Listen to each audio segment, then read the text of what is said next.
આકાશવાસે પિતા બાપના પ્રેમી નામમાં હું રમેશ અતારો આપ સર્વને પ્રેમી સલામ પાઠવીએ છીએ અને અમારી આ ગુજરાતી બાઇબલ રીડિંગ ચેનલ પર આપ સર્વનું સ્વાગત કરીએ છીએ, આભાર કરીએ છીએ. આ સમય છે નિત્યક્રમ મુજબનો કે આપણે પિતા બાપના જીવન વચનોનું વાંચન કરવાના છીએ. અને આજના દિવસનું જે વાંચન તે ગીત શાસ્ત્રના પુસ્તક અને તેનો 14મો અધ્યાય તેનું વાંચન આપણે કરવાના છે. તો આ વાંચનમાં જઈશું તે પહેલાં આપણે એક ટૂંકી પ્રાર્થના કરીશું અને સાથે એક વિનંતી પણ કે જો તમે હજુ સુધી અમારી ચેનલને સબસ્ક્રાઈબ ન કરી હોય તો પ્લીઝ સબસ્ક્રાઈબ કરો. પોતાના ગ્રુપ કે મિત્ર વર્તુળમાં શેર પણ અવશ્ય કરો અને લાઈક કરવાનું ભૂલતા નહીં. તમારી કોઈ સલાહ સૂચન હોય તમે અમને મોકલી શકો છો.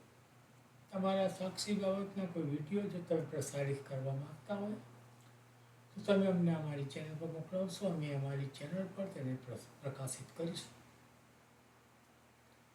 તમારી અંગત પ્રાર્થના હોય તો તે બી તેમને જણાવજો, તો અમે અમારી અંગત પ્રાર્થનાની અંદર એ વિષયોને ધરી રાખીશું. ચલો એક ટૂંકી પ્રાર્થના કરતા આજના વચનોમાં જઈશું. જીવન પિતા પરમેશ્વર, તમારો આભાર તો ઉપકાર માનીએ છીએ તે એક નવો દિવસ અમારા જીવનમાં આપ્યો, દિવસને આશીર્વાદિત કીધો અને અત્યારે આ સમય આ ઘડી આ તક પૂરી પાડી કે અમે તમારા જીવંત વચનોનું વાંચન કરી શકીએ. અત્યાર સુધીના કાર્યને તમે આશીર્વાદિત કર્યું છે, તમારો આભાર માનીએ છીએ. આજના દિવસના જે વચનો અમે વાંચવા જઈ રહ્યા છીએ વચનોને વાંચવાને માટે અમારી સહાયતા મદદ કરો અને શ્રોતાજનોને વચનો સાંભળવાને માટે સહાયતા મદદ કરો. આમ સગડાઓ તમારા હાથોમાં સોંપાતા અમારી વિનંતી તમારા પુત્ર ઈસુ મસીહના નામમાં તમારી સમક્ષ લાવીએ છીએ. સાંભળો અને તેને માન્ય કરો બાપ. આમીન. આમીન. ગીત શાસ્ત્રનું પુસ્તક અને તેનો 14મો અધ્યાય. માણસોની દુષ્ટતા. મૂર્ખે પોતાના મનમાં માન્યું છે ઈશ્વર છે જ નહીં. તેઓ પતિત છે, તેઓએ અમંગળ કૃત્યો કર્યા છે. સત્કાર્ય કરનાર કોઈ નથી, કોઈ સમજનાર અને કોઈ ઈશ્વરને શોધનાર છે કે નહીં તે જોવાને યહોવાએ આકાશમાંથી મનુષ્યો પર દ્રષ્ટિ કરી. તેઓ સર્વ માર્ગભ્રષ્ટ થયા છે, તેઓ પૂરેપૂરા મલિન થઈ ગયા છે. સત્કાર્ય કરનાર કોઈ નથી, ના એક પણ નથી. શું સર્વ ભૂંડું કરનારાને કંઈ જ્ઞાન નથી? જાણે તેઓ રોટલા ખાતા હોય તેમ તેઓ મારા લોકને ખાઈ જાય છે અને યહોવાને વિનંતી કરતા નથી. ત્યાં તેઓ બહુ ભયભીત થયા, કેમ કે ઈશ્વર ન્યાયીઓની સાથે છે. તમે ગરીબના વિચાર નિરર્થક કરી નાખો છો, પણ યહોવા તેનો આશ્રય છે. સિયોનમાંથી ઇઝરાયલનું તારણ આવે તો કેવું સારું.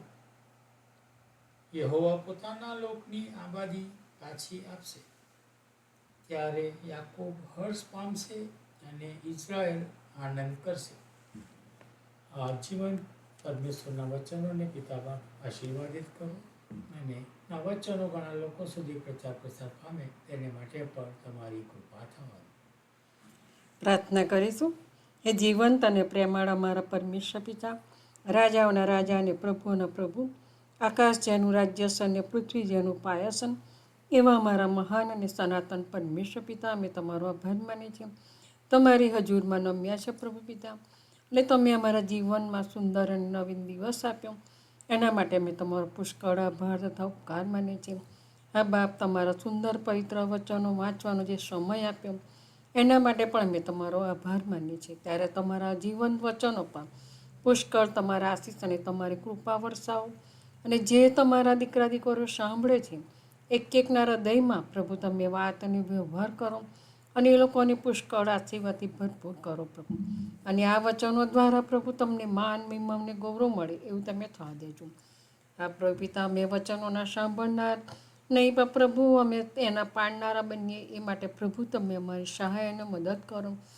અમારા હૃદયમાં તમે આવો પ્રભુ અને અમારું હૃદય પ્રભુ પિતા તમારી તરફ નમ્ર બને એવું તમે થવા દેજો. તમે અમને નમ્ર બનાવો, દયાળુ બનાવો, કંઈક પ્રભુ પિતા અમે લોકોની પણ હેલ્પ કરી શકીએ એ માટે પ્રભુ તમે અમારી સહાય અને મદદ કરો. જે લોકો બીમાર છે તેઓને સાજાપણું આપજો, દુઃખિત પરિવારને દિલાસો આપજો, નિરાધારના આધાર, વિધવાના બેલી, અનાથોના નાથ તમે થજો.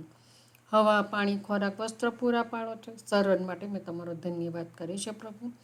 જે લોકોને નોકરો નથી, ઘર બહાર વગરના છે પ્રભુ, ઘણી બધી જરૂરિયાત છે. સઘળી જરૂરિયાત પ્રભુ તમારા ભંડારમાંથી તમે પૂરી પાડો. જે તમારા બાળકોને સતાવે છે પ્રભુ એમના હૃદયમાં તમે વાત અને વ્યવહાર કરો પ્રભુ, કારણ કે એ લોકો જાણતા નથી કે તેઓ શું કરી રહ્યા છે. ત્યારે પ્રભુ પિતા એકના હૃદયમાં તમે વાત અને વ્યવહાર કરો. અને જે તમારા દેવળોમાં પ્રભુ જે ધમાલ કરે છે, દેવળો બાળે છે પ્રભુ, તમારા સેવક સેવિકાને હેરાન પરેશાન કરે છે, ત્યારે બાપ એ લોકોના હૃદયમાં તમે વાત અને વ્યવહાર કરો. અને એ લોકો પોતે પ્રભુ પિતા તમારું નામ લેતા થાય, તમારો બોધ કરે પ્રભુ, અને તમને માન મહિમાને ગૌરવ આપે એવું તમે થવા દેજો. જે લોકો સતાઈ રહેલા છે એ લોકોને પ્રભુ બીક ગભરાટથી તમે દૂર રાખજો. તમારામાં વધુ વિશ્વાસ કરે પ્રભુ અને તમારામાં દ્રઢ રહે એવું તમે થવા દેજો.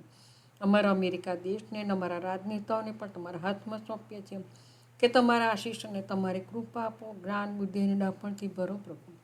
જે અનાથ બાળકો છે પ્રભુ એ લોકોના મા બાપ ભાઈ બહેન તમે બનો.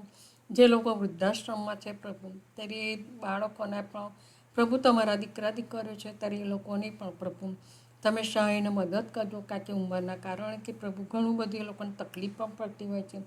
ત્યારે પ્રભુ એ તકલીફો તમે દૂર કરજો. દરેકને તમારા આશીષને તમારી કૃપા આપજો. અમારા પાપ ગુના બધાને ક્ષમા કરજો. હવે જે કંઈ માગ્યું તમારા દીકરા ઈસુ ખ્રિસ્ત નજારીના નામથી માગીએ છીએ. સાંભળો અને સ્વીકાર કરજો બાપ. આમીન.